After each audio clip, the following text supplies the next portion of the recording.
Reece, it goes towards Owen Royce, brilliant save, it's in! Walsh has scored! Leicester City are in dreamland now! Vardy in the middle, this could be a huge moment! Vardy scores! And it's pandemonium in Leicester! Mahrez with his left, Albrighton with his right, it is Mahrez, it's a good ball in, Morgan's there, it's in! Leicester City score! It is a captain's goal from Wes Morgan, who lifted the Premier League trophy in May. He might have played a big part now in taking Leicester City through to the quarter-finals of the Champions League. Lift the trophy to the skies! Leicester City are the champions of the Premier League! 5,000 to 1.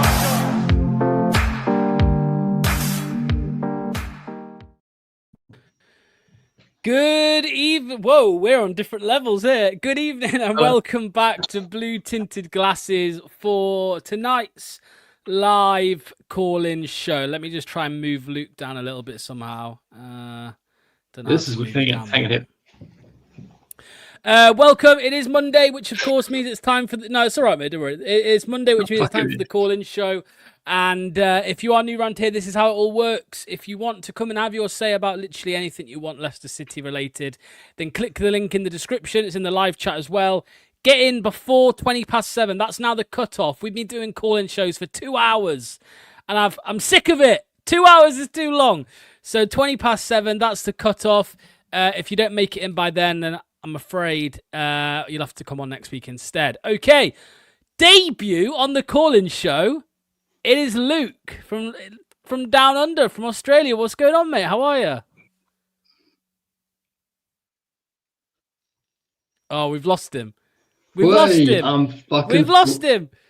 Oh, we've lost him. We've lost him. I think it's lagged out. Restart, Luke. Restart. This happens sometimes. We'll get him in a sec. Mark says, hello. Let's have a look who's here in the chat before we get going. Tripe and Onions is here. Hello to you, mate. Hope you're doing well. Kunal, evening to you, fella. Ray, evening all. There's been movement at the club. Hold the back page. Hold the front page. We have contract signings. Yes, we do. Scott says, evening, even to you, mate. Right, let's see if that's better. There we go, Luke. I've got you. How's it going, mate? I'm fucking freezing my dick off, man. No vest with me tonight, man. It's like 5 degrees. I'm fucking cold. What time is it? Yeah, what time is it where you are, Luke? It's 2 o'clock in the morning, dude. I'm doing this just for you all guests, so please enjoy. Look at that. Tell me somebody else on BTG who would get up at 2 a.m. to do a stream. There's not many. But Luke was that desperate to do his first call-in show. He wants to have an argument with somebody about the manager or something. I don't know. God. Maybe you can argue with Reece, who's a ruding guy. There we go. We'll see. Quick few comments here before we get going. Azola, good evening to you. Same to you, John. Greg is here as well. I hope you're doing well, Greg. Hoping to be joining a gym soon. No, you'll love that news, Luke. Greg's getting in the gym. Nice one. And Patrick says, we love you. Where is it? Bye to Vardy, hi to Derby. Wow, that's rough. Okay, are you ready, Luke? Should we get into our first caller, mate? Sweet, man. Let's do it. I'm looking forward to it. Okay, right. Let's get into it. Our first caller of the day is going to be Clibbo. What's going on, mate? How's it going? All right, Luke. I can't hear Luke, actually. I don't know whether he's muted or not, but I can hear you, but not Luke. Go on, Luke. Say something. See if he can hear you. I can hear you. Can you hear me? I'll restart my laptop. Is the answer to that? Yeah, I think it's lagging, Luke. Okay, Clibbo, talk to me, mate. What's going on? Are you feeling a little bit better now that we've actually had something from the club, contracts? Well, yeah, but the old skeptic in me. So what I want to know, in your opinions, is given the news that's come out and we've got like young players signing, which I think is, it's a really good thing. But it all seems to have kind of happened, I don't know, all of a sudden. So is that saying that we've got an abundance of talent that have all of a sudden come through, which has never happened in this quantity in any one given time, or is it saying that we are preparing for a complete rebuild and probably 3 or 4 years in the Championship with young players who are potentially going to be sold on for huge profits? It's a good question. I saw some people talking about it earlier on today, and it's like, are we finally starting to see the benefits of Seagrave? Because we joke around and slag it off and call it this and call it centre parks and all of that, but it is of course going to help developing young talent, and as you said, we've kind of got a golden generation as such, in a way at Leicester with these great players coming through. Look, I think, Clibbo, if I said to you, do you think we should, spend this coming season bringing through youth? I think you'd probably say yes, right? Like I think a lot of fans appear to be excited about the fact that, right, we've dropped down a division, which isn't great, but that maybe then that gives us a better opportunity to play some of these youngsters more often, because there's more games. You have to rotate more in the Championship, although Enzo didn't like doing that, but there's more opportunities for a Monga or a Jake Evans or a Luco to get game time this season. And I think that's only a positive for the club because, whether somebody like Monga stays for 10 years and becomes a legend, or he stays for 3 and he gets sold for 60, 70 million in a couple of years, Yeah, I mean, I'm all for, all right, Luke, I'm all for a young squad, completely. My issue is that they are within a squad. I think there is always key positions where you can't rely on that. One being the goalkeeper. I think it's really important that you have, and we're kind of blessed there. And over the years, we've been kind of blessed with goalkeepers. If in the grand scheme of things, I think he's the perfect balance. Jakob, he's got an old head on young shoulders. He commands his area really well. So I think we're good there. But in terms of striker, I just think people are putting a lot of emphasis on the likes of Jake Evans. I don't want to see an old duffer up there, up top. I don't want to see Ayew as your main striker. Daka, jury's out, isn't it? But I think those kind of positions. Well, yeah, I think those kind of positions we can't be relying on youth. I think we've got a very good core squad that can develop together in the Championship. So in that respect, I am really happy about it. But it does make me wonder whether we're going to rely completely on youth. That worries me because I don't know about you, but I don't think we can afford to be in the Championship for 3-4 seasons. I just don't. Financially, the way the club has put itself, we can't do that. We had Luke back, and now he's gone again. No, it was working. The audio was working. I could hear him. Anyway, no, I hear what you're saying, Clibbo. I hear what you're saying. I think you're probably right on the goalkeeper. I think majority of fans are in agreement that Jakub Stolarczyk, is more than capable of being our number one next season, and I don't think people are worried about that too much. In fact, I even saw one fan channel saying, even if nobody comes for Hermanson, sell him, get rid. I'm like, well, I wouldn't go that far. I think if he doesn't want to go, we should keep him.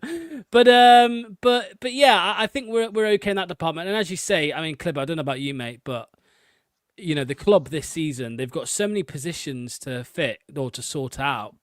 However, they've got the biggest job they've had in years, and that is replacing the man, Jamie Vardy.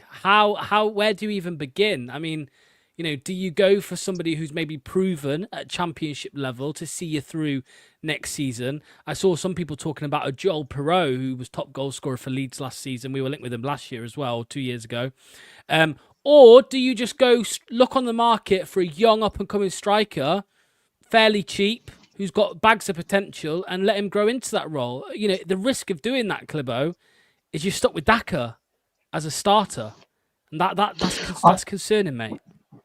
I think one of the key things is that we stop saying the word replacing Vardy, because that's an impossible task for any club that would have had Vardy over the years. It would be an impossible task because of his unique qualities.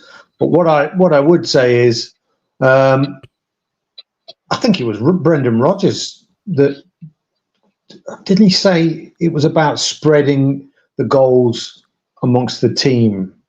Yeah. I think he said something like that when he was trying to change Vardy's role a little bit. And I think that's something that we, particularly in the Championship, we can work towards doing. I mean, if you look at the abundance of young talent, attacking talent that we have, they've all got a goal in them. Even from, I would imagine players look at Chowdhury, scoring the odd goal here and there, right back to the defence. There's goals in that side. And if we can play a system that suits those players in order for us to go forward, I don't think it's so important that this season is the season that we, in inverted commas, replace Vardy, because I don't think that is something that anyone should be talking about, really. It's not possible. Luke, I think you're back with us, mate. So touch wood, fingers crossed. We were just talking there about Clibo's original question, Luke, was about the youth. And we've got these a handful of good players coming through. How excited are you to see them next season? Would you want to keep them all around the squad, Luke, or would you want to loan a couple out? What would you do with them? If we're forced to clear like a bunch of dead wood, am I lagging before I go off on one? Got you. No, I've got you, mate. No, I can hear you now. First of all, good to see you, Clipper. I'm really sorry, everyone. It's like raining cats and dogs here right now, so there's a proper storm. I'm really excited for the youth to play. I definitely think that there's going to be a lot of benefit. If we're forced to play them and move a lot of dead wood on, they're going to get bled in the Championship and be playing a lot of games. We know how busy the Championship season is.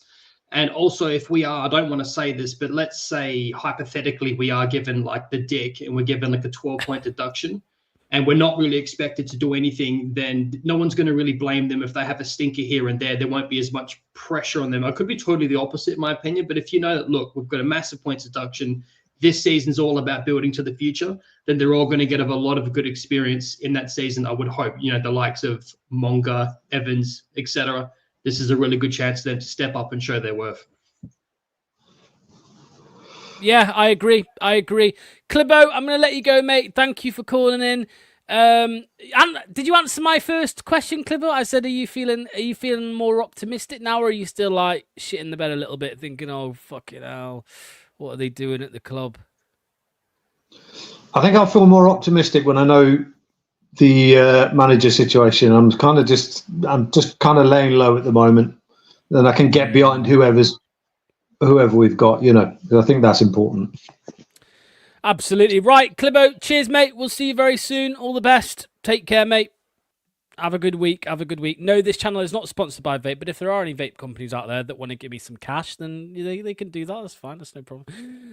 Or send me some free vapes. I'll accept that as well. Okay, up next, let's bring a couple of comments up first. What do you make to this, Luke? I keep seeing this everywhere at the minute. Casey McAteer, give him a chance as a striker. Would you experiment with that in pre-season? Oh, I don't know. Who started it? That was that bloke with the moustache in here that started that. Now everyone's saying it. Michael. You mean Michael? Michael, he did. The guy with the proper like 70s porno moustache. Yeah, he. Oh, yes. I was wondering who said it first. It was Michael. He started I'm getting on board with it. I'm getting on board with it, mate. Do you think he could play as a false nine? Do you think he could really like drop deep with his back to goal, take the ball and turn? I'm not sure if he's got that in his wheelhouse. I don't know. Because he has played in those tight areas, right? Like, he has played in midfield as well in the past. He has done that. The standard right now as it stands is Patson fucking Daka. So anything other than Daka is better, is an upgrade. So yeah, I'm on board. Fucking Daka. What an absolute car crash he is. Don't be calling in here trying to pitch to me Daka or anyone if you're waiting, by the way. Don't want to hear it. We'll kick you from the studio. I'm just kidding. You know who the person on YouTube that gives Daka the most benefit of the doubt at the moment is Anil. Anil's the one who's trying to tell us 15 goals this season and, I'm all this. And I'm like, well, okay. If you're watching Anil, come on, mate. I've called you out. Okay, right. Let's get on the next caller. Let me go to my list. I think it's Charles. It is Charles from the Dallas Foxes. Let's get him in. Hello, mate. Hey, guys. How you doing? Charles, good to see you, brother. How are you? 30 degrees and sunny here. Oh, nice. Fucking built for this, bro. I'm freezing. Well, I'm pumped, so I'm happy. I'm in a really good mood after this morning. So it's good news. I love it after the dismal season, so it's some good news. I'm all for it. So good. Go with the youth because we don't know what's going to happen. But I think you're talking about the manga news, yeah? Yeah, well, the manga news, the Stellagic news, and Baybrooks in there as well. I saw that one. Yeah. I saw also that Jake Evans is sort of stalling. Close. And Brandon Cover is somebody maybe offering a lot of money for him, I heard. Like 12 million or so. No, that's Evans. Spurs and Man Evans, United are interested in Evans, yeah. Oh, okay. Yeah, well, keep them all, I think, because we don't know what's going to happen with the points reduction or whatever in the embargo. And concerning the manager, I think we need to sort this out as soon as possible before the EFL get their hands on us and say, okay, you can't do this, you can't do that. I just thought of, Spalletti, Luciano Spalletti, the ex-Napoli guy is leaving the Italy job. Oh, yes. Yeah. I'd like him. I don't know, but he won't come here. I don't think he speaks a word of English anyway. But I remember last summer when Enzo was sacked. Not sacked, sorry. When Enzo left, we were linked for about 12 hours. We were linked with Sarri, the Italian, the Italian manager Sarri, and that would have been cinema. He's the one who sits on it like smoking cigarettes on the touchline. That's the one, yeah. And I think in England, obviously, he's not allowed to. You're not allowed to, obviously, smoke in the stadiums in England. So I think he used to. Like have ends of cigarettes, and he used to just sit there, just like sucking on it. So he wouldn't smoke it, but he'd be sucking on it. So. Or do what they do here: get the tobacco and chew tobacco here and spit. That's what they do. Yeah. Oh, chewing tobacco, disaster. Yeah. I used to have a buddy who chewed tobacco and he had a cup full of tissues and just spat into it and kept it in his car. It's disgusting. That's what they do. Anyway, yeah. So good news. Van Nistelrooy, I still don't want him. I hear people saying he's not been given a fair chance, but he really has. Okay, he hasn't had the money, but the amount of games without a goal and how many losses we did, I could have done better than that. I mean, there's no excuses to not score. 147 days at home without a goal. Yeah, which is inexcusable. I mean, I don't care, people saying not being given a fair chance. That is absolutely awful. And I'm just scared we are going to probably keep him. But, if you give him money, what's going to happen? He's going to... I mean, surely he could do better than that. Yeah. So, let me ask... Go ahead. Sorry, mate. I was going to say, let me ask you, Luke. What do you make to what Charles said there about Rude? Because there is a lot of people. I mean, we've got one guy in the back room here who's going to be on soon, who is Rude in or thinks Rude, wasn't given a fair chance or anything like that. But go on, talk to me. Because you as soon as you saw Danny Ward's starting goal against Newcastle in Rude's fourth game, 4 games, you were like, get his fucker gone. Bro, how has he not fucking seen the guy, that stupid turtleneck of his, like fucking his ears getting cold and fucking going to his head? How has he not noticed that guy in goal was an absolute car crash, bro? I think fucking Charles would do better in between the fucking post than Danny Ward. I'm convinced, bro. He looks 3 months pregnant. I hate him. I can't whinge about him enough. He should never have had consecutive starts. And let's not kid ourselves. We all got a little bit deluded, myself included, after that West Ham game. We had a win, managerial bats, but we got dicked by like 24 shots and blessed by God to not lose that game. So I think that he's and Spurs were just playing suicidal football, inverting both fullbacks against us. It's inevitable they were going to lose to us. I think Ruud van Nistelrooy is an absolute awful manager. I don't think he will go on to better things. And I also think this, I don't think he's one of those managers, like, let's say, we argue all the time about whether Martin could do a job at a bigger club, but I think like Company getting a move to Bayern, I could never see something like that happening with Ruud. I just don't even think he knows what he's trying to do with the players he's got. Well, it's interesting that Southampton's two of the managers, Ivan Juric and Russell Martin, Southampton's managers last season, they're both going to be playing Champions League football or Europa Champions League football. I think Rangers are in the Champions League. I think so anyway. But anyway, they're going to be in a UEFA competition whilst they're in the Championship, which feels a bit unfair. But talking of Danny Ward, Charles, he's off to Wrexham, it looks like. Really? He'll be playing against us next season. Yeah, Danny Ward to Wrexham. Where would you? What source was that? That is awful. It's everywhere. It's everywhere at the moment. Yeah. He is terrible.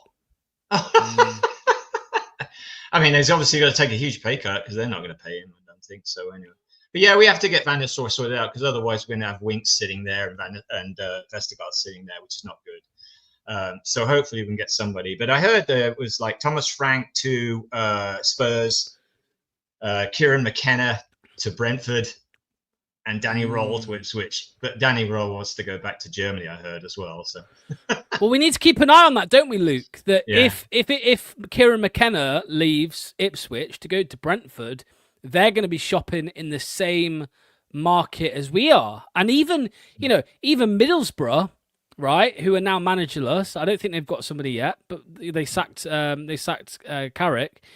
They're going to be looking for a Championship manager next season. Mm-hmm. We need to get a move on, don't we, Luke? Otherwise, we might get some of our targets poached. Yep, 100%. And that's classic Leicester City, to sit there, their dick in their hands and fuck around for ages and not have anything organised and make panic last-minute appointments. In my opinion, I want a manager that's going to come in. If you ask me, Luke, what do you want in a manager? I want someone to come in, proper hype, siege mentality, and say, boys, I don't give two shits if we have a 12, 15-point deduction. Anything less than top six is a complete, utter failure. No excuses. We're a good club. I want someone to come in and hype the boys up like, yeah, we got a 12-point deduction. Who gives two shits? We're going to smash these fucking people to pieces, and I want my war chest when I go to the Premier League. Show me the money and I'll sign a dotted line. That's what I want to see, man. There's nothing else other than siege mentality for me this season. If you want to G up the people, get the fans behind you, get the players behind you, and get that belief, it's siege mentality. Let's go, baby. Yeah, and this as well, though. This it could be a good thing, Charles, that if McKenna goes to Brentford, then he might want to take a couple of their players. I mean, I know Amari Hutchinson's quite highly rated. With Brentford looking like they might lose Mbeumo, he might want to take one or two of their players with him. Mm-hmm. Yeah, I think Ipswich got to sell big time because all the money they spent last time, they've probably got get out clauses and things like that. So they'll be a bit clear out there. So I don't know. We just need a striker. That's the best. I'm happy with what we got so far, really. Obviously Mads will leave and maybe El Canus, I don't know. Mads is a different one as well. I think he might go abroad because there's, Ramsdale's out there. There's a few people out there. So we'll see. But we do need a striker. And I'll throw this one out there. I used to hate this guy, but Josh Sargent, Norwich. He's leaving. Apparently he's leaving. He wants to leave, or they need the money. He scored 13 goals I think he's decent. I'm not his favorite thing, but he bangs in the goals. Not bangs it. He's, what is going on? I don't know who else. I really don't know who else I was going to say, Charles, that Sargent, I like him. The problem with him, though, is he's injury prone. He's quite often injured, which is a shame.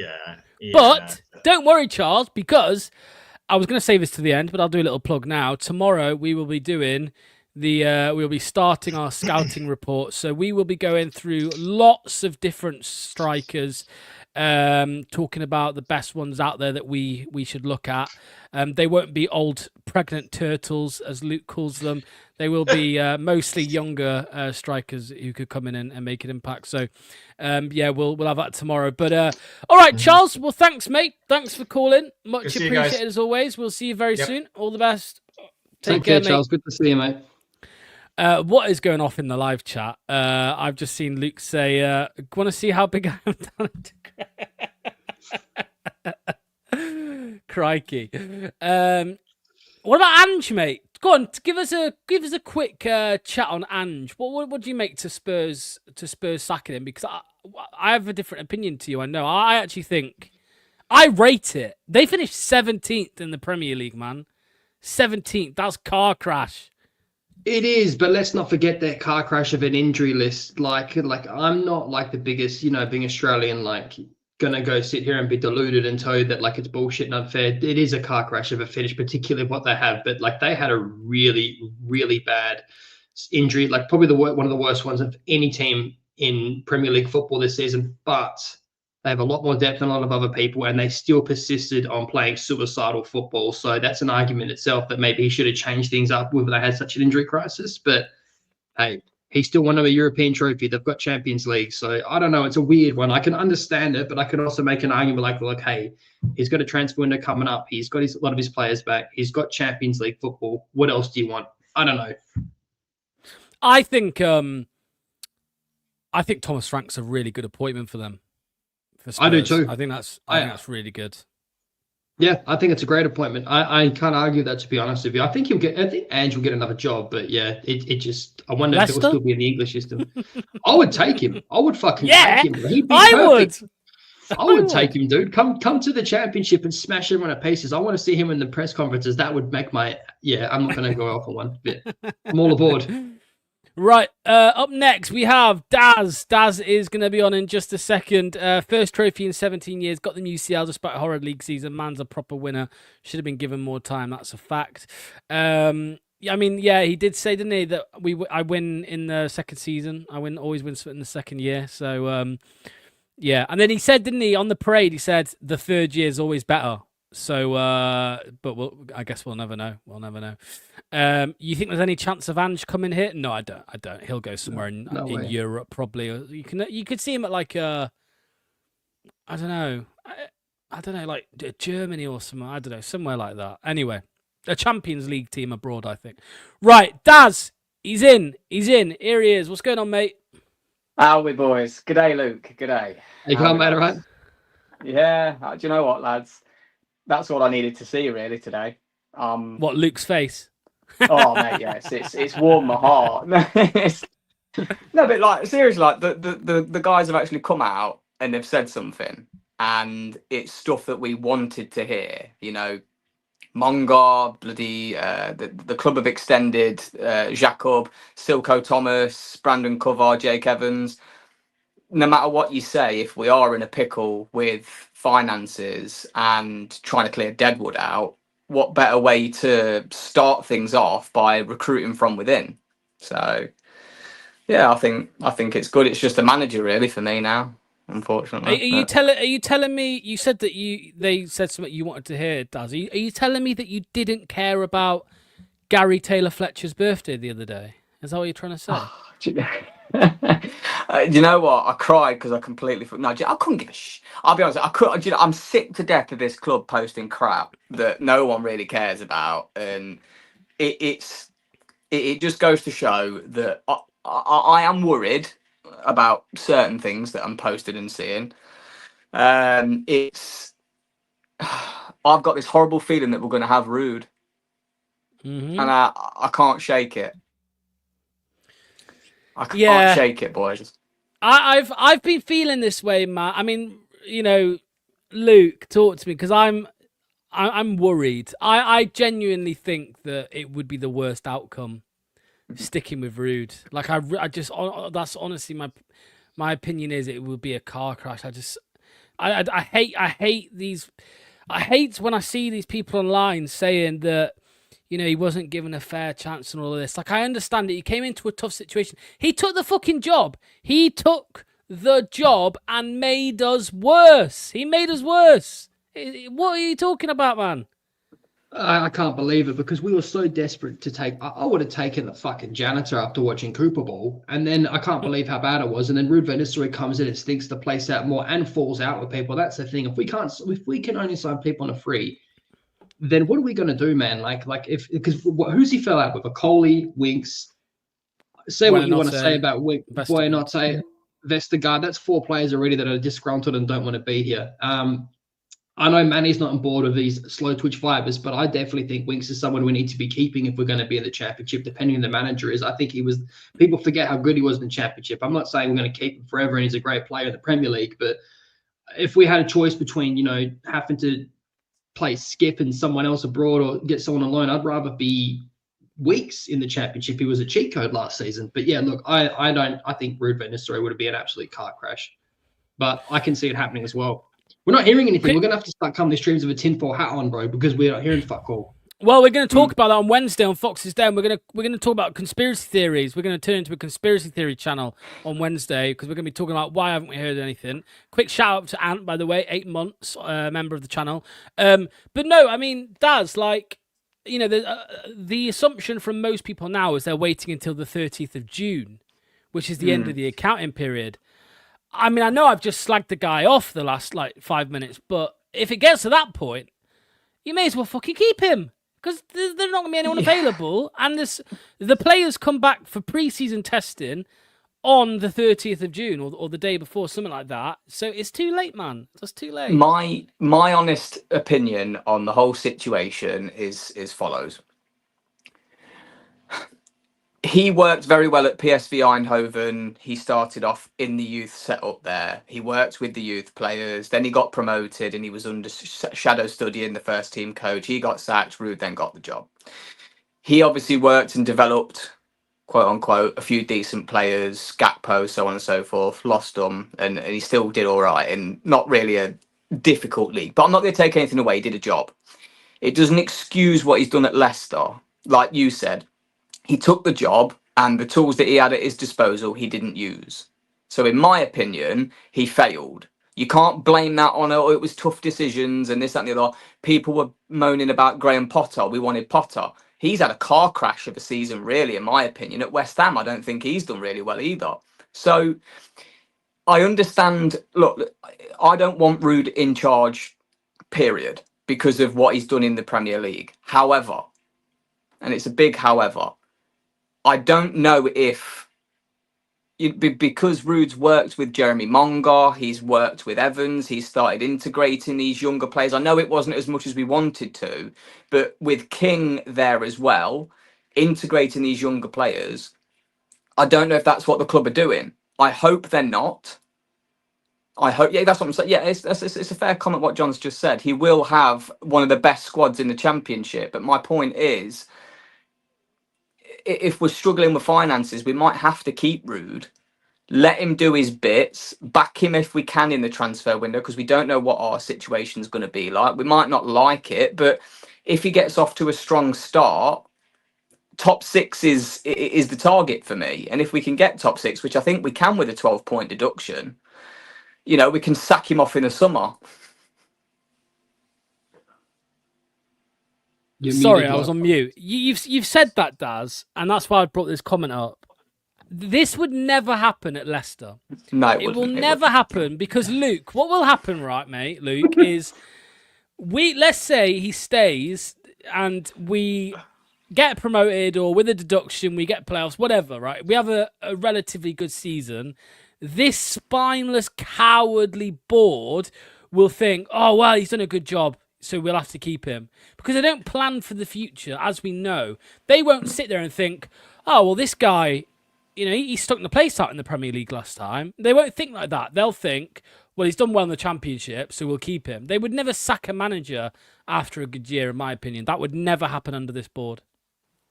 Not under Top, it wouldn't. Under Victor, it would have, unfortunately. I can't see it happening at all. And it's just taking the piss, man. Like, what are we doing? Wait until the end of the accounting period. Like, you make out like we're going to be able to make things right under the books. Like, we sold Dewsbury Hall for what fucking reason? For what reason did we sell Keenan Dewsbury Hall? To only get dicked anyway and still break things, the points deductions. And then, on saying that, I think you'll have to talk about it more in depth with Duck, because he's been through the accounts and how bad things really financially are and pretty much unachievable to stop us from getting any more further sanctions.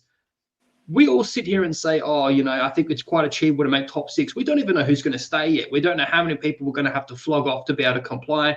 I think, in my opinion, if we get a 12-point deduction, we are fighting relegation. I'm just saying. I'm bricking it for next season. I really am. Yeah. I'm about there, boys. Like I say, you got to take the good news with the bad. We've got amazing news that young players are coming through. We just need to get a striker. The manager, for me, is more important than a striker. It's pivotal, in my opinion, that we get the right guy. And like you said, the longer we fuck around and we don't find the right guy, Middlesbrough, all these other clubs that have got pulling power, haven't got a negative deficit on point deductions and transfer embargoes and everything else, they're going to be more appetizing than us. So I don't know, but onwards and upwards. Yeah. We've had good news. Hopefully they pull the finger out and do something. Yeah, you said there about you think a manager's more important than a striker, because that's the thing, right? It's that we could bring in a good striker. Rude will probably fucking kill him anyway, like he did with He'll just play Vardy, like, Dakar. the second half of the season. It was it was shocking. He couldn't, it was terrible. It was absolutely He'd just play terrible. Dakar. Yeah. We started scoring. Oh, I was going to say we started scoring less. We started scoring zero. For 147 days. So yeah. Anyway, right, Daz. Thanks, mate. Damn. Thanks for calling in. We'll see you soon. See you, Mate. boys. All the best. All the best. Sean says, because to get the embargo lifted, you might just have to get the starting 11 sold off.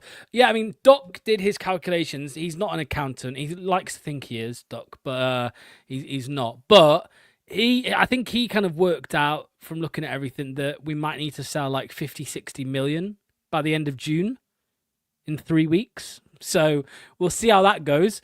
And we'll, like you said, Luke, we'll probably breach anyway, even if we do sell them like we did with Dewsbury Hall. We sold him off and then we breached anyway. Right, The next caller is gonna be Ethan. Let's get him in. What's going on, mate? I'm good, and you guys? Did you say 100? I did, 100. Oh my days! Who taught this guy Afrikaans? Hang on. Jij is verschrikkelijk oorlijk. What the fuck am I listening to? You said I'm very cute. This guy, Luke, is moving fruity today. Did he not say bend the knee? So what's bend the knee? What's bend the knee in South I don't know. Africa? Maybe, if it's Luke on this sort of timing, he's gonna say bend both knees at this point. But how you guys doing? Honestly, I'm over the moon with this news. I thought Manga for sure is leaving. I thought Man City were on it. They signed Ait Nuri now. They're signing Cherky. I thought he was for sure gonna leave as well. So I'm over the moon. Yeah, it's I was a little bit surprised, Luke, because I thought that Monga could have just stayed like without a contract, right, until next, like, you know what I mean? Because he can still be poached, if I'm not mistaken. He can. I've got a theory on this. Go on, talk to us. Go on. Let us know in the chat as well what you all think of this. Do you think there's a chance that they've been like, look, brother, just sign this contract. If you want to go, let me know what you want the release clause to be, or we think it should be this. And there's a very good chance that if they were smart, which is very, very fucking hopeful of how abysmal our board is, there's a chance that these players could still be gone before the season begins. If it were me and we've got them signed, I would hope particularly Monga and Evans have a decent sell-on clause as well, because they're young, so they could get a decent initial fee. Monga, if the ceiling's to be where we think it is, he could be moved on in about 4 years, still be in his prime at 2019, and we could get a sell-on clause from that as well. So initial fee plus sell-on clause, I know that's being optimistic, but there's a very good chance, in my opinion, that these players might be moved on, and this could be pure profit that's going to help us on the books. Might be the opposite. And then with Sorry, Luke. Yeah, I was just doing a search because it's only a scholarship that that Monga has signed. His professional contract he can't sign that until next summer when he's 17.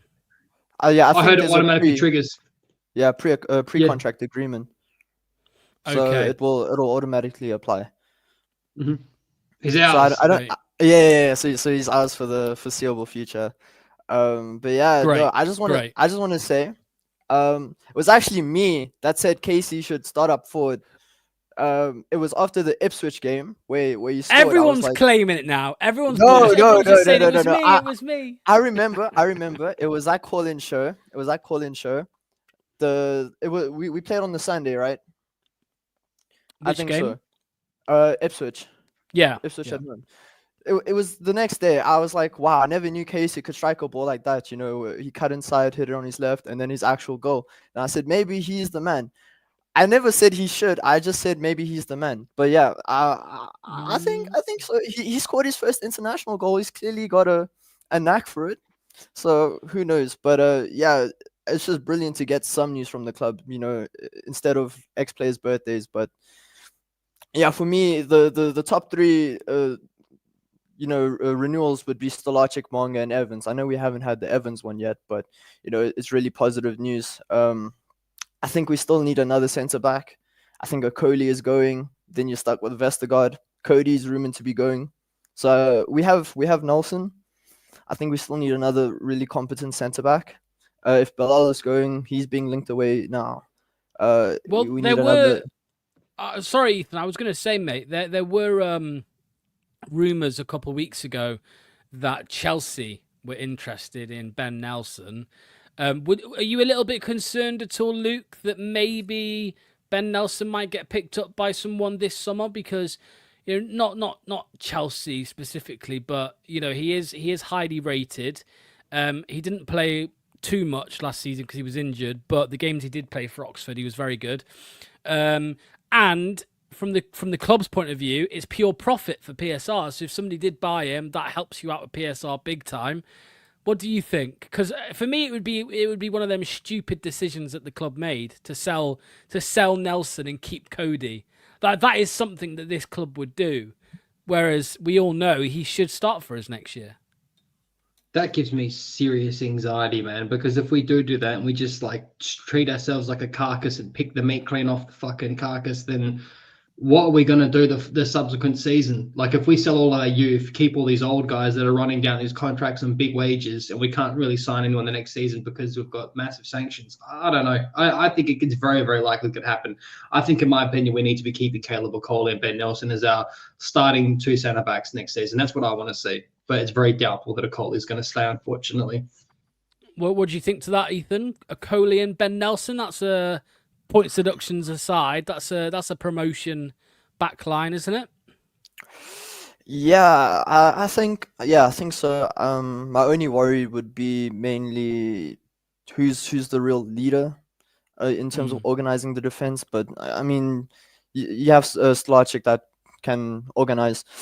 I'd honestly, if we got over 40 million, like 45 million, Ben Nelson's really never played in the first. No, I'm just saying. I'm just saying. I mean, yeah. If there's a club that's brave enough, but I wouldn't sell him for 35 million.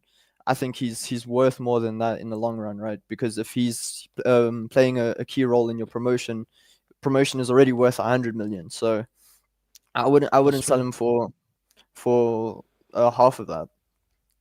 But yeah, no, I talked to some of the guys at the Big Six this weekend. I was like, okay.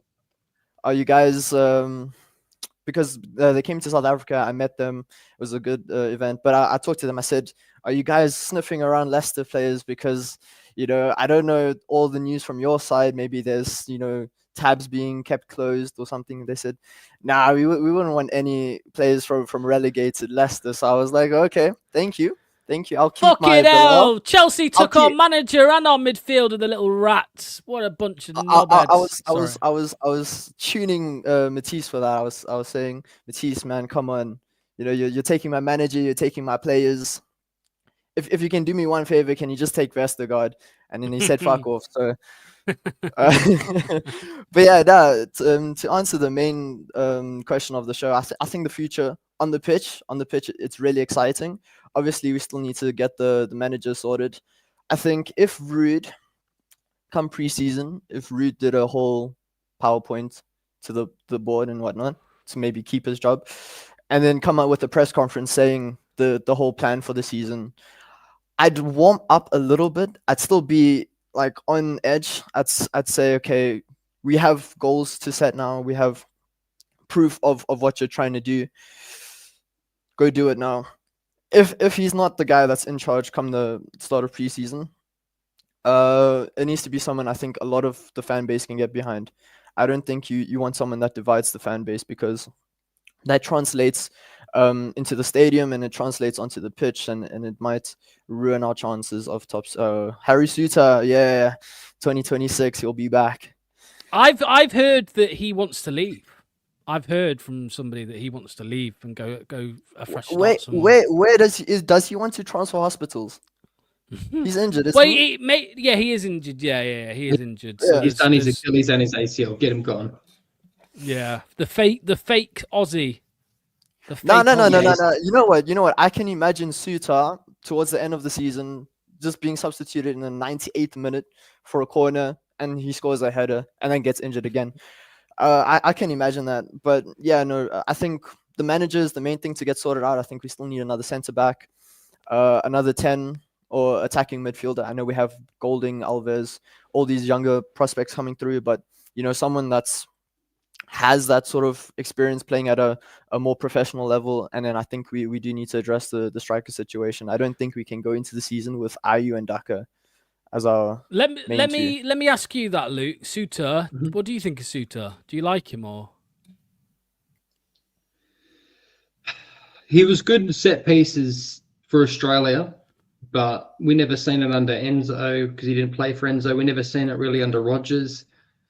He's not awful defensively, but he's slow as fuck like Vestergaard. Manny probably doesn't like him because he hasn't got fast switch muscle fibers. In my opinion, having an ACL to your name is really bad for someone that size, and also to have a ruptured Achilles, which is the worst for reoccurrence. And to He's be had able to both, rehab, hasn't he? Yeah. he's had both, mate. They're both major injuries. In my opinion, we need to get him gone. He shouldn't be a squad option, and that's exactly why he probably wants to move, mate, because he's been nothing but a squad option his whole time here. So unfortunately, it's time for him to be moved on. Right, Ethan, I'm going to let you go, mate. Thank you so much for queuing up. Thank you for waiting patiently. We'll see you very soon, mate. All right? All the best. Good to see you, brother. Take care, Take mate. care. Take care. Up. Anything you want to say to him in his language? Luke acts lief for you. Oh, bye. Thank you. To me, you're both speaking like The Sims, the game The Sims. You're like, zibidoo, zibidoo. I don't know what you're fucking saying. Right. Sean says, fuck Steve Cooper for sticking us with Jordan Ayew. Off that alone. Rude over Cooper. Sell him. He doesn't want to be here. Plus, no manager we have had really wants to play him. And Planet Earth says only Vestergaard, Cody, and Fass are good enough getting promoted, but the others are decent fillers. Right, let's get in our next caller. We've got 3 left. 1, 2, 3. Yeah, we have 3 left, and it is Jack. Jack, the final whistle. Here he is. What's going on, mate? How are we, boys? You good? Good, man. Good, man. All good. Go on, Jack. Talk to us, mate. What is going on? How you feeling about Monga and them lot? Do you know what? I was impressed by Monga last season when watching him play. The way he just took on them 3 Forest players like they weren't even there. Do you get what I mean? He's got real ability, a real rising star in football, and you can see why the big teams were very much interested in him. But you've got to give credit to the club for actually tying him down to a contract at Leicester City. You know, the scholarship, and then getting him a professional contract in a year's time.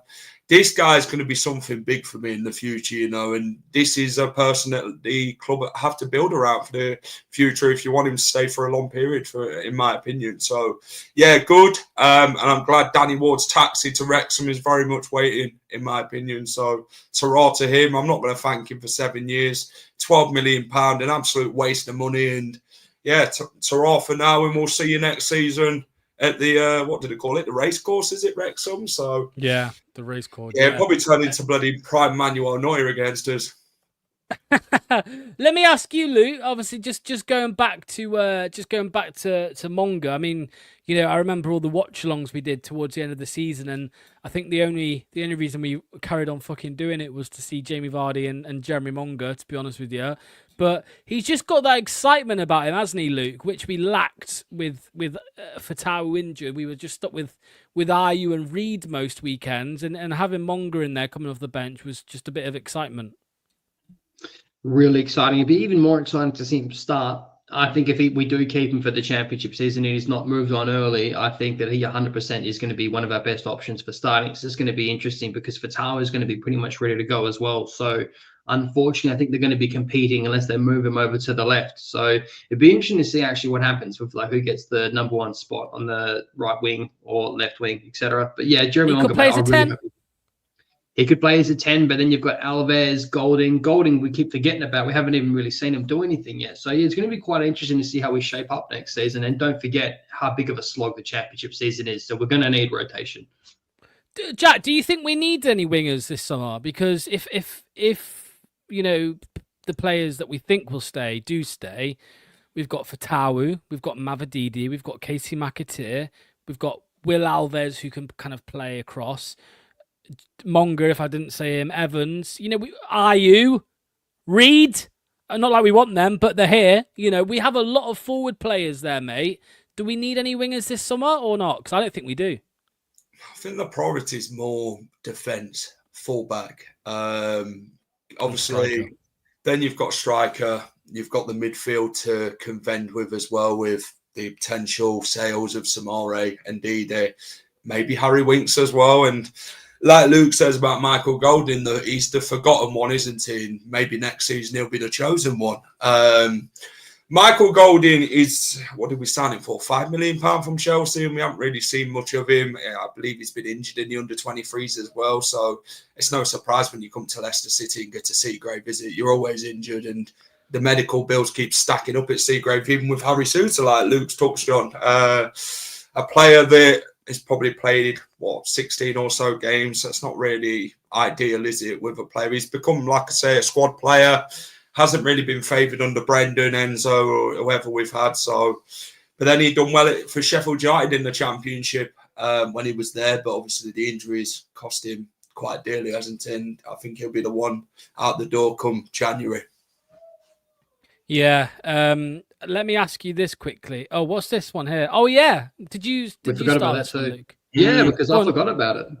Also, I would have him over a fucking Bobby Donkey over Reed. He's not a winger. He's a slow utility player. I don't even want him in the FA Cup games. I can't stand him. He's absolute bollocks. But yeah, Marcel's someone I would absolutely take as a squad option as a winger. He has showed glimpses of promise before. I'm not thinking he's ever going to be Premier League level, but I think Championship is a very strong possibility. He could maybe come on 60, 70 minutes, score a goal. I could see it happening. Salt says, I think wing and full back will be fine. Justin Koulibaly will do a job at this level. Aluko can be back up if needed. Centre mid and striker are priority. That's true though, isn't it? It's mad though, isn't it, Jack? Because 6 months ago we were like crying. We were crying for full backs. When we were just. I think at one point JJ was like our only fit full back. And now we're saying, well, we probably don't need it. We need, like you said it, Jack. We need a centre mid. Sorry, we need a centre back. We need a striker. We probably need another back. Well, we do need a backup keeper as well. Now that if Hermanson goes, so we just need to find the right players, Jack, because we can't afford another summer of just buying shit, mate.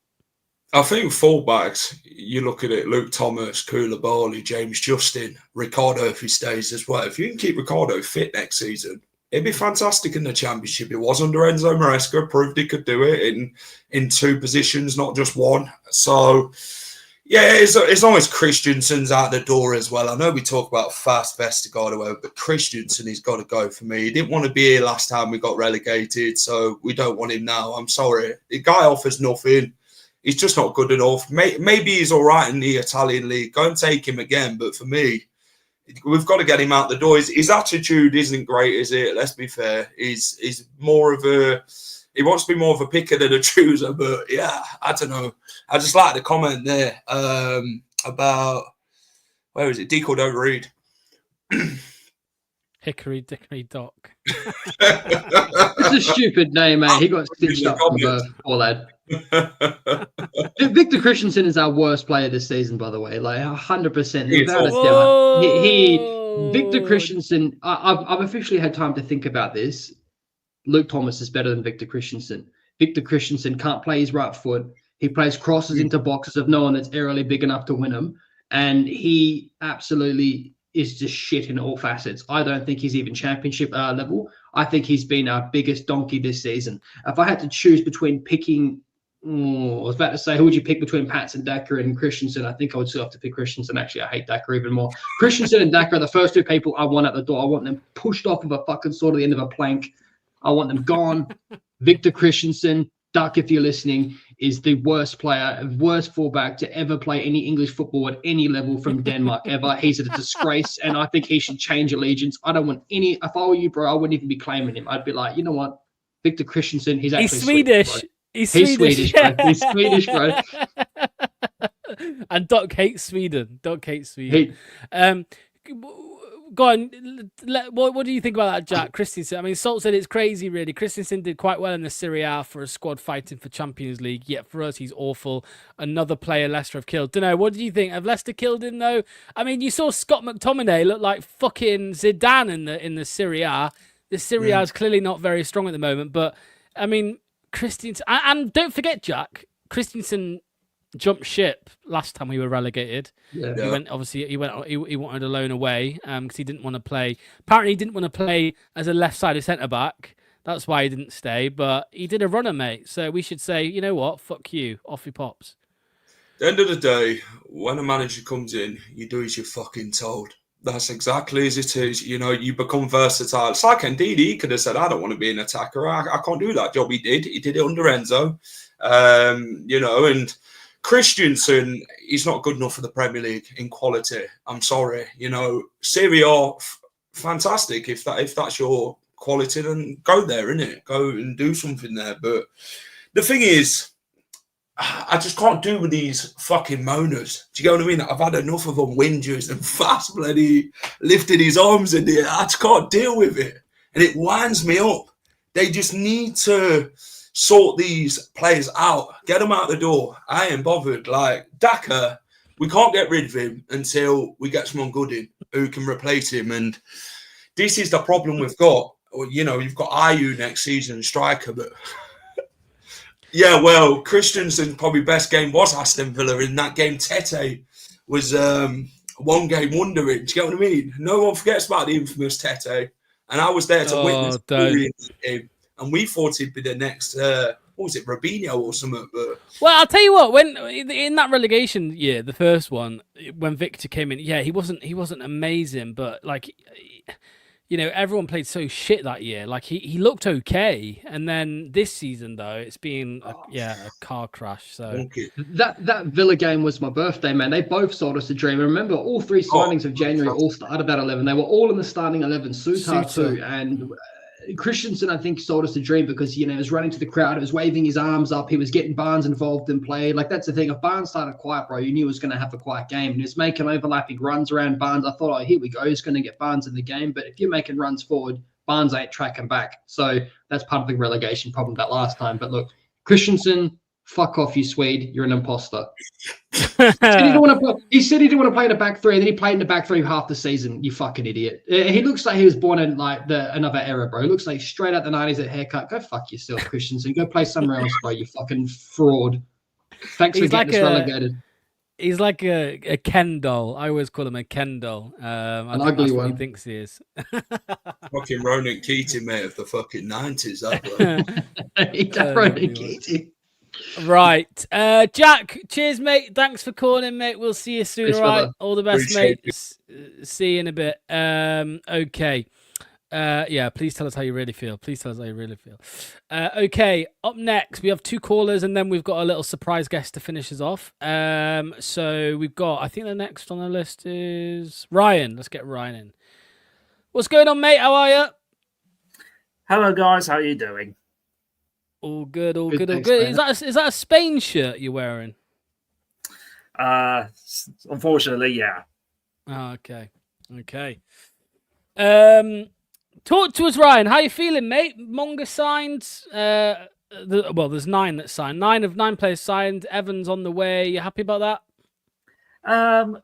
Yeah. It's sort of it's definitely a positive, right? So you've got to look at something that is a bit of optimism. A little bit, Monga, Braybook, yeah, it's great to see him sign new contracts, and Jake Evans is very close, obviously, but it it still doesn't change the narrative on regarding who's going to be the manager, whether it's going to be Rude or someone else. But the longer it drags on, and I really hate to say this, the more that I'm starting to fear that it could be Van Nistelrooy. I told you like ages ago. You did. You were like, no. I know. I'm starting to fear the worst now.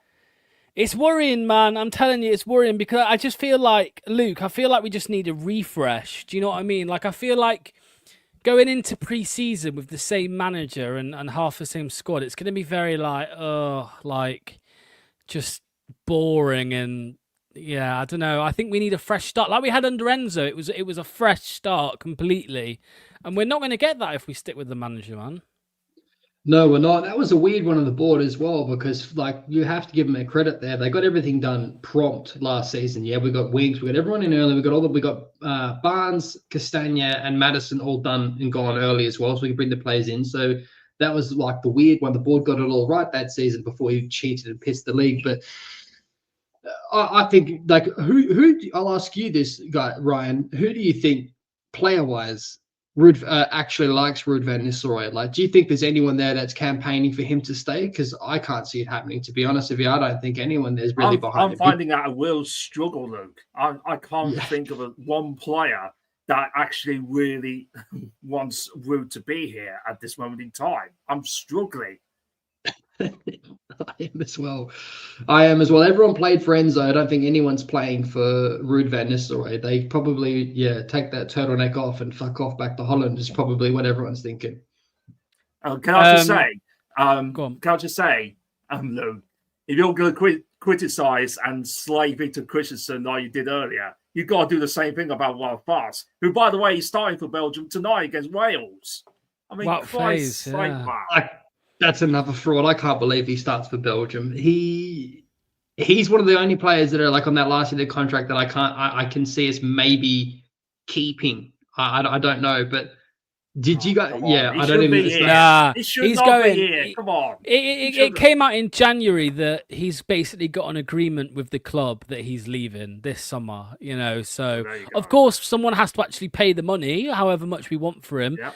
I imagine they'll probably want, and this is being generous, 10 million for Wout Faes. That's generous, I know, but 10 million, we paid, 14 or something, 12, 14, something like that. So, I don't know. But that is the problem, Ryan, isn't it? And Ryan, this is the problem with all of the Deadwood.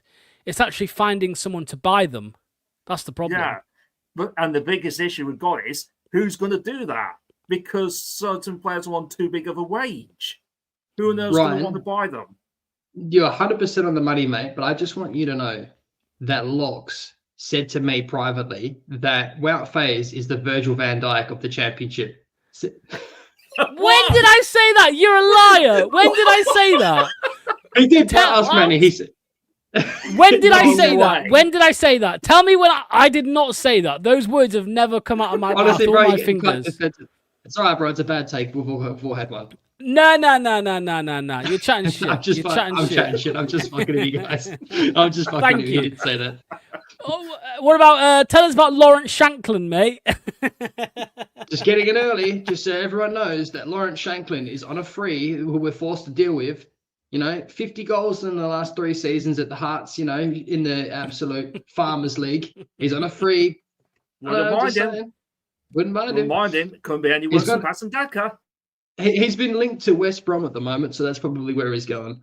But anyways, but I'd rather keep Wout Faes in the championship. Virgil van Dijk. Ryan, Lazio it is, isn't it? Lazio are linked with him. I just can't see. All I can see, Ryan, is Lazio doing the typical Italian club thing where they come in and say, loan with option to buy. We say no, obligation, and they say no, option, and we say okay, no worries, and then 12 months down the line, they don't fucking buy him because he's shit. That's what happened with Christensen. No one would pay for him. Bologna didn't want to buy him, even though Bologna just qualified for Champions League football. They didn't want to spend the money on him. Oh, and another example, you could probably say the same thing about Samari. Is another one. Yeah, it was Mike Seville, Sevilla, yeah. he had a good loan spell, decent loan spell with Sevilla, but they didn't want to buy him. I mean, it's just persistent. Oh, Claudio Gomez. Oh, I heard about this as well. You told Manny about a player called Claudio Gomez. What's this all about? Tell us about him. Oh yes, I did a bit of some scouting research about Claudio Gomez. Well, this was obviously before all this PSR charges came out, really, about the club. So obviously, I don't see us getting him now anyway. But how much is he? I do really like what he brings to the table, and I think, looking at the profile of Claudio Gomez, I think would have been a great fit for our midfield. I think he will be the next version of Wilfred Ndidi or Kante or something like that. That's how much I'm waiting for. But it was just an outside shot. No, Manny's mate. Manny's not trolling you. Manny said it was a good shout. Manny said it was a good pick. So, really? Yeah, he liked it. Honestly, he liked it. He told me about it, and he said that you'd recommended, or that you said about a player, and Manny likes him, Claudio Gomez. Yeah, so let's have a look. I'm just bringing him up here. He's only valued at like 3 million. So defensive midfielder, maybe some fast twitch fibers. Has he got fast twitch fibers? Do you know? Does he have fast twitch fibers, Ryan? Sorry, I don't know what you mean. Fast twitch fibers. Is he? Yeah. You know what, Ryan? You know what? That's the right thing to say. You don't know what I mean. That's the right thing to say. Yeah. It's a load of fucking nonsense. Well, it's not a load of nonsense, but Manny likes to think fast twitch fibers are the most important thing in football. There we go. It's been fast twitch fiber certified by Manny. Claudio Gomez. That's only a good thing. Right, Ryan, go on. I'll finish us off this, mate. Who would be your one pick for this summer for Leicester? Who would you go out and buy straight away if you were in charge? Oh my goodness me! Did you really have to ask that? Seriously, did you really have to ask it? Because go on, you got to have a name in mind. Oh God! To be honest, I have absolutely no flipping idea because we are stuck in so much uncertainty right now. We just haven't got a single idea what's going to happen, do we? So I can't really give you a definitive answer on that. Well, do have a think, and next Monday, come with a name. I want a name off you next Monday on who you want us to sign. All right, that's what I want to hear. You could have just said Claudio Gomez. You could have just said that. I could have done, but this is before the PSR thing came out. Well, he's only 3 million. He's only 3 million. Cheap. So, you're all right. Right, Ryan. Thanks, mate. Thanks for calling. Much appreciated. We'll see you very soon, mate. All right. You're welcome. All the best. Ryan. Cheers. Ross, lift your camera up because all I can see is your gut at the minute, mate. There we go. There we go. What's going on, Ross, mate? How are you? Say his name and he appears. Good evening. It's the first time I've ever interacted with Luke. Good eye. Nice. Good to see you, brother. How are you, man? Good. This is the first time we've like. Luke is a fan. Luke is a fan of Ross. I know this. He's told me. He's a fan. I've heard of that. My dad, he's just got here. He's just said, "Oh, is that Luke on?" I said, "Yeah, he's on. It's first time." So he's a fan of you as well. G'day, mate. Thank you. You know, normally people they dream of being called a cunt by Luke. It's a very for anyone that's offended by that, I'm really sorry, but it's an integral part of Aussie dialect, and it's a very versatile word that can be used in many shapes and forms. Yeah, well, in the UK, it's a normal thing. So well, maybe not. Well. So Pure Cinema, Mr. Cinema, Rossi, Mr. Cinema, Rossi LCFC 1993. Talk to there us. We go. How you doing? I'm not too bad. I would say, I'm good. I would say the future's here. The future is now. With them 9 youngsters, and obviously with Monga having a scholarship. So the best part is, if he were to leave, he can't leave until he's 17. So that's a really big good thing. I'm glad that they're sticking with Stolaric. I think it's good that we're giving him an opportunity. I'm hoping he gets the number 1 shirt because obviously it's been it's been a bit, you know, down in the dust. It's been out of date since 2022. You know, when that waste dealer had it for a few years. So thank God he's going to Wrexham, the Buccaneers Uber. So yeah.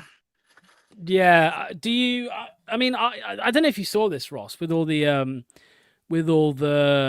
Danny Ward stuff. They were saying like Wrexham are in talks with Leicester. I was like, what are you talking about? He's leaving on a free. Mate, do you know what's funny? If they'd have said they're in talks, do you know what they should do? Have a guard of honour where he walks out. I'm like, come on, sit a bit. Have you played FIFA career mode? You know that cutscene where they're like sad music and walking him out the door.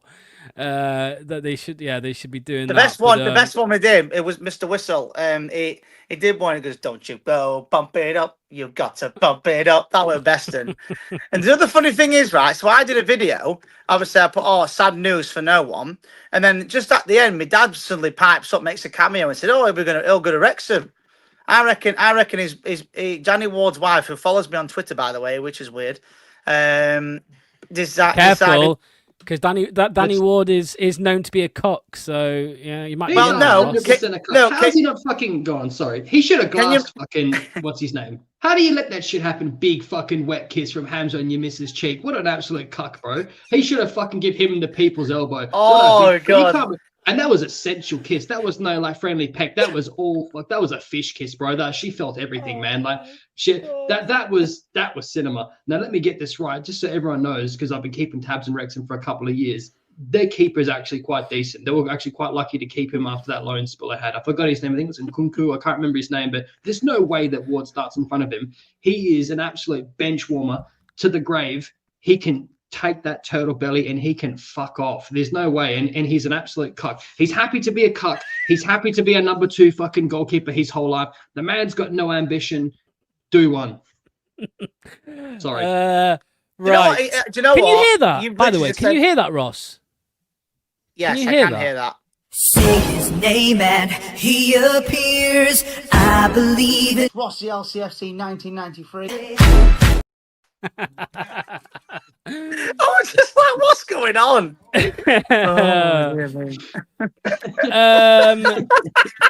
Yeah, there is a crash caught me out. off guard there. You caught me off guard there, lots.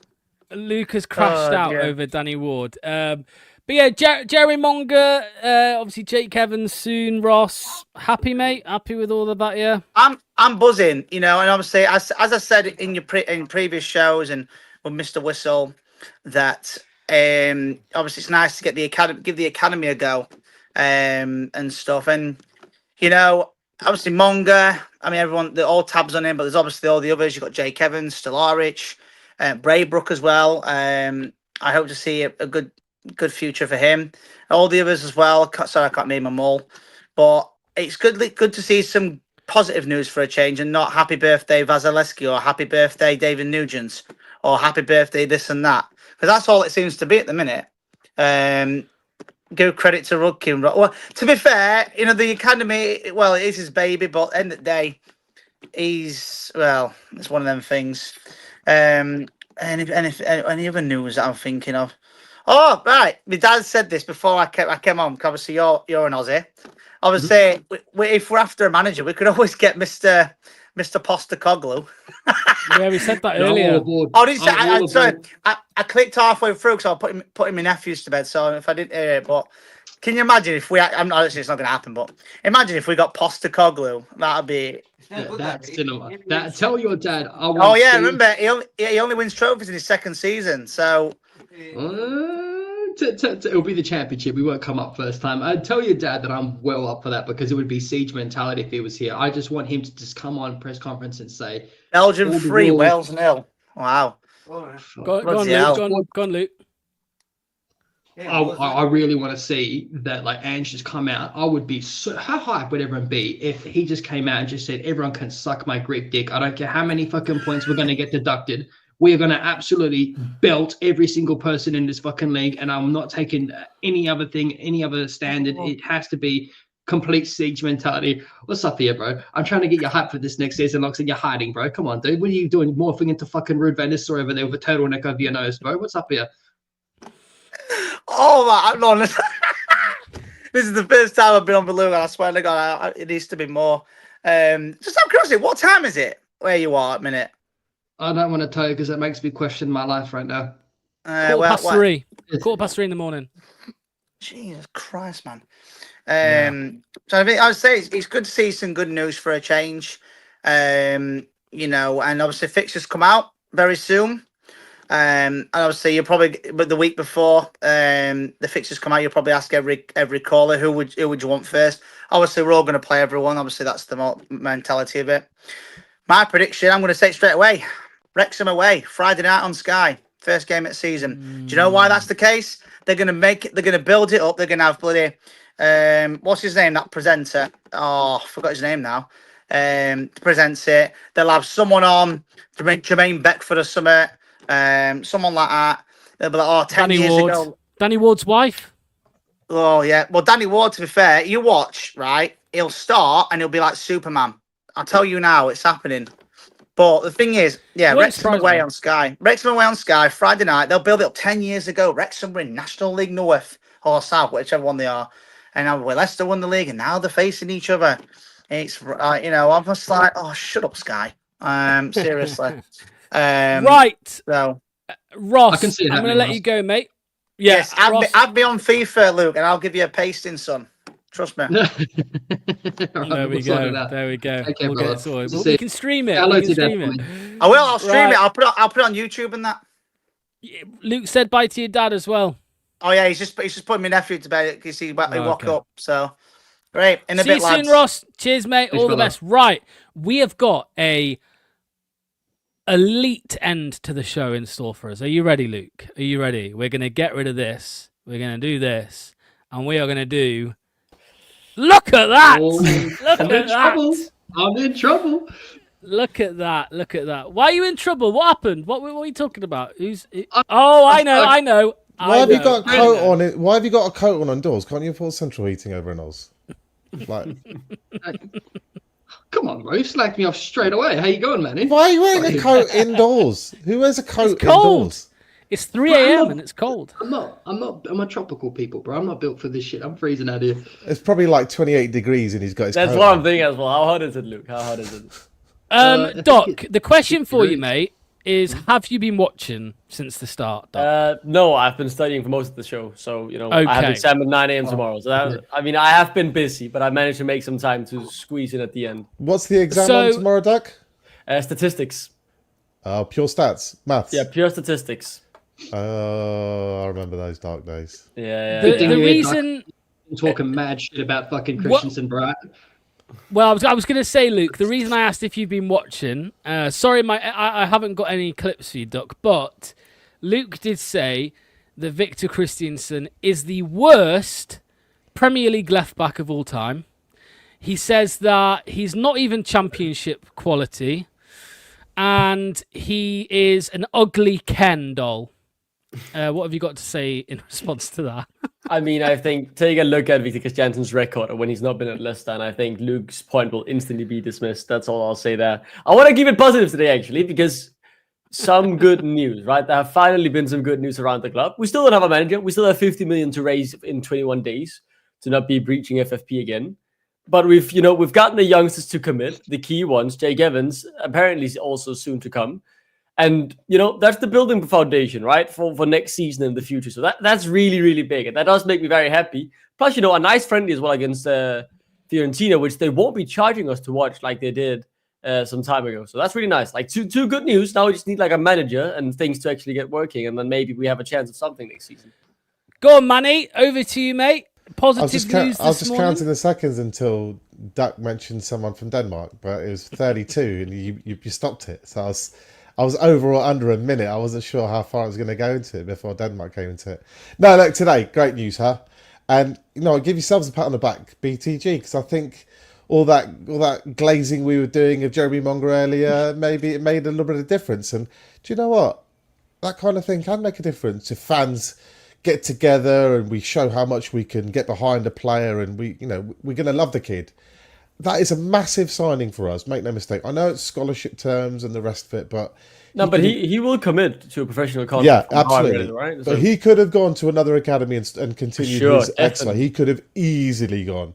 And there would have been whispers from people like agents going, I might be able to get a bit more money there, go to the big time. And the rumours today are that PSG, Barcelona, Man City, Chelsea were all interested. It's like the side of the Only Fools and Horses. New York, London. Whoa. No, was it New York, Peckham? And it's it's like PSG, Real Madrid, Man City, Leicester. It's we've had a coup there, and fair play to him as well, and his parents and his advisors, because he has realised that this is where I can get first team football, and first team football is better than being lost in the academy system for the next 3-4 years. So he signed because Lux was sitting in a TikTok live at 1 a.m. spamming Jeremy Monger signed the ting.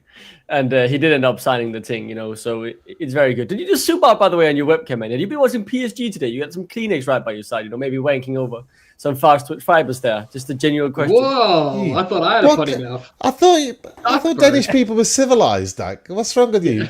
That was it as well. Sorry, I forgot something. Doc, Luke said that he's a Danish fraud. He's actually Swedish. Christensen. There you go. Yeah, before this say that, so I think that's a fair point. He hasn't been good this season. I think. Can I ask you something, Doc? We're all friends here. But do you think it's time to admit that Luke Thomas is better than Victor Christensen? Thomas has never been better than him, man. That's the craziest thing you said. He's been so shit. You can mention, you can tell me one game he's played well. It's the Liverpool game. He played great there, but you can't mention a single other game where he hasn't been the worst player on the pitch, except for maybe if Pets and Daka played. But it's all just. What quality? In Denmark, you say pest and cool, right? Two of the worst diseases ever. Go on, Duke. What are you saying? I think that Victor Christensen's level is for Oldham next season in League Two. I think. Tell me what your rage bait is so horrible, mate. It's so poor. It's not. Honestly, it's laughably bad. There is zero accountability in that rage bait. All I'm seeing is just like it. It's just trying. You're fishing, mate, but you're not catching anything with your dumb opinions. Manny, you always show off, Manny, that you know loads of languages. Well, Luke's pulled one out the bag today. Did you hear it? A bit of what is it, Luke? I'm not sure bollocks counts as a language. Got him. Boom! Boom, Luke. Me today, Look at that, Luke. Expose the vest. Expose the vest and get to work, Luke. No, he's down under. Oh, back on top. No. Look, I'm very impressed, Afrikaans. I expect any of those kind of. How do you know Afrikaans, Luke? It's a long story. Spreek een beetje Nederlands. Oh. Is that it? Are you speaking it as well? Yeah, he did. Oh, wow. It was more Dutch what he said. Yeah, that was Dutch. It was Dutch. It's essentially Dutch Afrikaans with like a little bit of German. It's very, very similar. Wow. Come on, back to football. It's turning into an education class. Yeah, we don't want the real education we need is that we got Monga. We've got not just Monga. We're focusing on one, but a lot should be said about all the other kids. This is a whole wave of kids coming through Seagrave for finally. We've been waiting for this for a decade. Everyone's been saying that Seagrave is an albatross hanging around our neck. It's, what a waste of money. It wasn't not a waste of money. Now we are going to finally get some fruit off this brilliant tree, and it will be just the first wave. And I bet you they're all really well schooled, good attitude. And someone like Jeremy Mongo, I think he's been at the club since he was 8-9 years old. I mean, he's been there for a while. I think the last year as well is really big, right? 1 year left. He's a Leicester fan. He's probably a Leicester fan. Who knows? I mean, Jake Evans is a Tottenham fan, right? So they could definitely be fans of all sorts of different clubs. Maybe Jake Evans signs if Postecoglou comes then. It's like Kiernan Dewsbury Hall. Kiernan Dewsbury Hall grew up in Shepshed and he's a Man United fan. So there's not many Leicester fans. Painful. Disappointing when they're local and don't support Leicester. What'd you say, Luke? I can't, as an Aussie, I know my grandparents are from Leicester and I've got Leicester blood running in my veins and I've still got family out in Glenfield, but I don't understand how you grow up somewhere and just be a complete cuck bandwagoner and just follow a top six just because it's nicer to follow someone that wins. You live how many miles away from Leicester? Hey, my grandparents immigrated from over there with my dad. I am Leicester City You in my didn't blood and veins. immigrated, I've got family there. exported. They were criminals, mate. They were criminals. And listen here, brother. I'm waking up at 2 and 3 o'clock in the morning to watch us get dicked twice and relegated, and I still do it to myself every single time because I love this club to bits and I would do anything for this club. So leave me alone. That's nasty. Rage definitely activated. Honestly, guys, Look, I've been. I saw him turn. I saw you turn. You don't immigrate when you're in shackles, Luke. Yeah, okay. What a fraud I am. What? I'm a fraud. What? I'm joking. I'm just winding him up today. I want to wind up Luke today. We're getting ready because Luke and I are still talking about, doing a late night Leicester on a Sunday evening down the line. We're trying to find a calendar window where we could get it going, and we're just giving you a little flavour of the kind of banter that's going to be going on. Everyone's going to get it. All are welcome. Locks his hair. Look at that disgrace. It's bad. It's bad today. You've had it's like there's something about Mary moment there. Oh, they won't get it. These two won't get it. I get it. I get it. I get it. I get it. Luke, Planter says Victor is good enough for Copenhagen. That's true. That's true. Yeah, I mean, they win trophies, right? Played Champions League football. He was good enough for Bologna, qualified for Champions League football. So, Here we go. Who knows? They were playing in the fucking Farmers League One equivalent They advanced to the last 16 of the Champions League less than 2 seasons ago. So I don't really know what your point is here. They flew away at Bayern Munich. They beat Man United. Yeah, I don't know what you're getting at. You're a sheep-shagging fucking bastard, mate. I mean, whoa, straight in there. Relax. I'm just looking to my left. Belgium 3, Wales 0. It's not even 40 minutes gone. Yeah. And look at that. Not even a patriot not watching his country, but because they're dog shit. It's a horrible. I saw it, Locks. Don't worry. I've seen Danny Ward warming up on the bench. Your best player is fucking Danny Ward, mate. You're cooked. Let's finish the stream off with this football chat because we speak about it in the group chat. So I want to bring the topic up here. It's not Leicester related. The question, right? I want to get Manny's opinion first. Manny, what do you? Because I kept calling the Conference League a Mickey Mouse European trophy, while Doc was bigging it up massively. What's your take on it, mate? The Conference League, mate. Well, Chelsea's one, you mean? Yeah. I think it's a very useful exercise for them. When you've got such a young average age of clearly talented ballers and you're playing against inferior competition, it's kind of mimic what you might be like once you've had 3 years under your belt, but you're in the Champions League. So for these kids who don't have that Champions League necessarily experience, it's a good bridge. You've won something together. You'll have nights out together. You'll celebrate. A few of them will go on a holiday together. The team spirit gets boosted. They believe in the manager because he's delivered a trophy and he's got Champions League. So it's a stepping stone. Now it's this, they're at Champions League. And I would think within 2-3 years of Champions League experience, they should be contending for the Champions League title as well as Premier League title. It's about trajectory with them. And whilst everyone else is, buying bits and pieces here and there, they're actually building a team unit that could play together for the next 3-4 seasons. And they'll add those bits of quality to that unit. So I see Chelsea going places. Luke, that's crazy. I'm going to come to you last, Duck. I'm coming to you last. It's just a Chelsea take because they won't be. They haven't built a whole team, or they have, but they'll sell it again and they'll build a whole new team. If they buy so many players, they won't be adding bits. They'll be adding a truckload of players to that shit. I don't think they won't be adding 7-8 players every. Yeah, you say that every window, mate, but they still keep buying 4 or 5 players every window. It's crazy. It's delusional. Right, Luke, Conference League. What do you think? Chelsea shirt back on, Doug. Honestly, it's feeling stressed about exams. I think, to be fair, when we were in the Conference League, if we won it, I really enjoyed that ride, and we would all be repping it hard. We wouldn't be thinking of it and belittling it as if it was us in the league. When we were in the Conference League, we played back-to-back PSV and Roma, who are both, I believe, at the Champions League last season. So that's Champions League quality. The group stages that we went through, I believe, was Warsaw, Napoli, and Tottenham, if I remember correctly. So that's completely wrong. We played in the Europa League group stage. Against I believe, and then I am right. And then we finished third, and then we got the Conference League from that. Yes, you're not right. You're in Tottenham as well, mate. We couldn't even play them. They're from the same nation. No, we had them in our group stages. We did have them in our group stage. We didn't. You can't have someone from the same nation in your group stage, mate. That's not how. Our Europa League group stage. Our Europa League group stage It was Napoli, it was Warsaw, and it was Moscow. They were the three. Yeah. That's the 4 Pets and Daka goals when you thought he'd become something against Moscow away, and then we went down. Go on, Luke. I never said that. I was just kidding. Duck told me that Tottenham. No, but seriously. Okay, bad take. Okay, you caught me. Leave me alone, Duck. I'm sick of you bullying me, bro. I've had a. I love you, Luke. Shit. You know I love you, mate. I'm just kidding. I'm just kidding.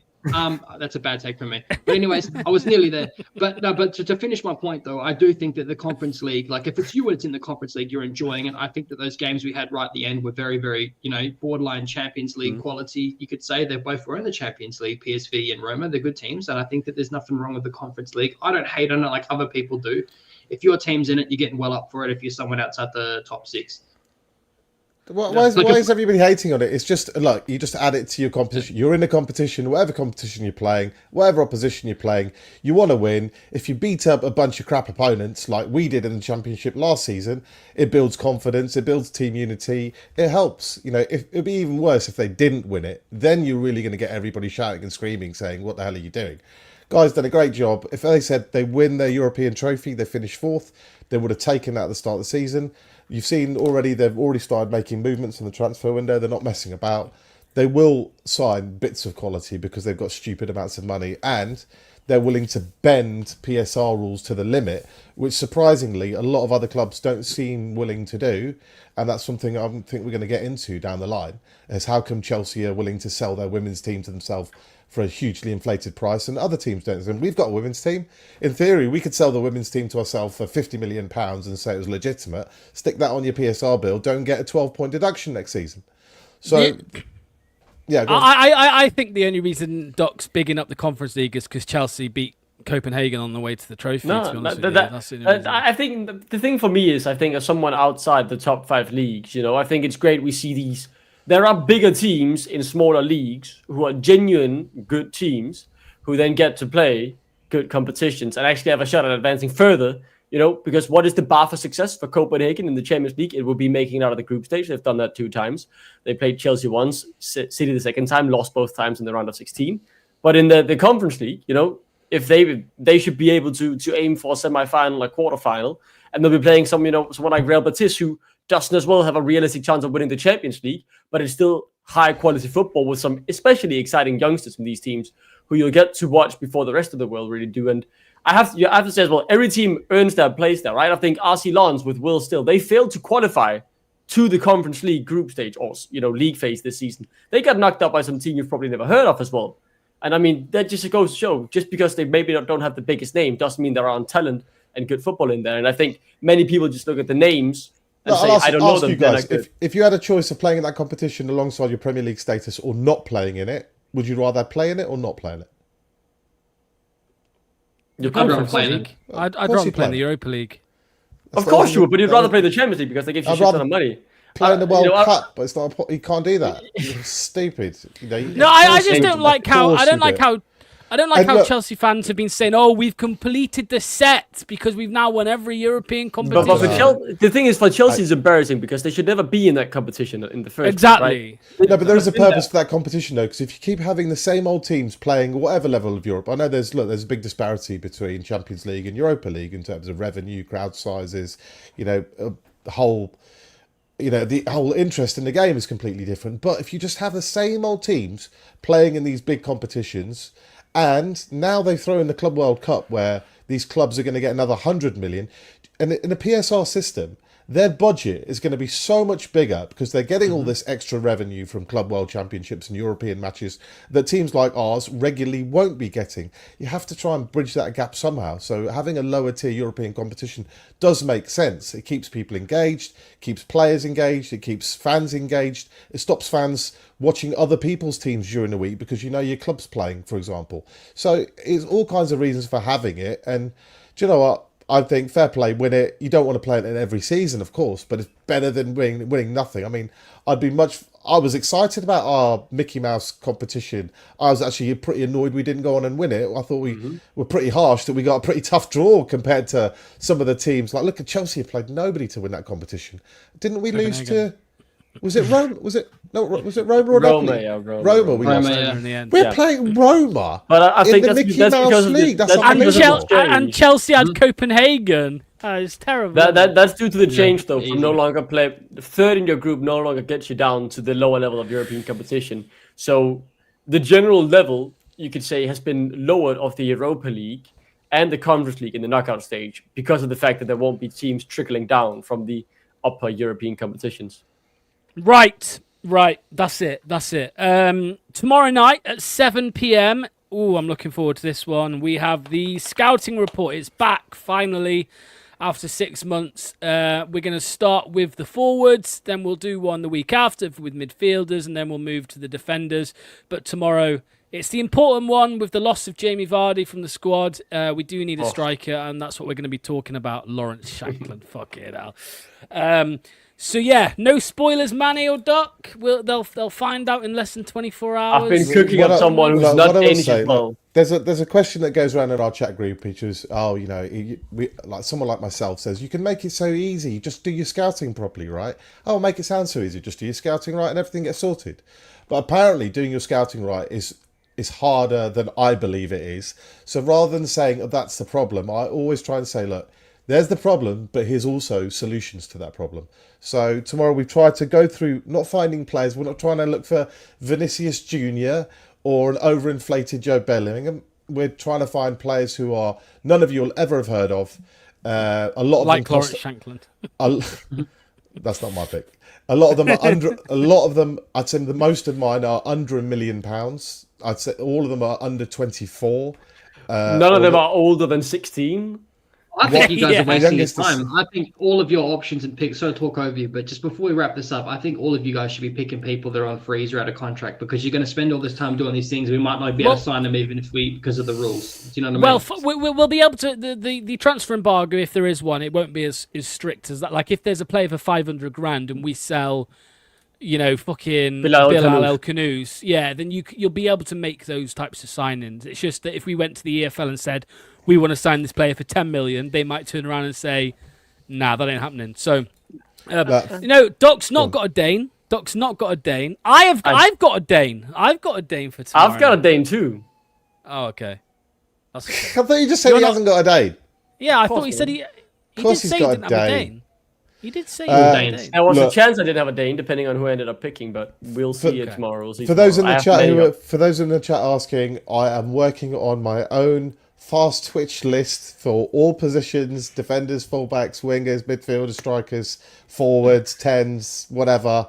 I've got a list of lots of players, but unfortunately Locks is limiting us to 2 picks only, whereas something like strikers, we've got 1 on the books, so I think we need at least 2 more, if not a third really young kid to another one to develop. So 4 in total on the books would be ideal. Like I said, all these players are under £1 million, so none of this will they come, will the wages be high, all of them will come, they'll all be cheap as chips.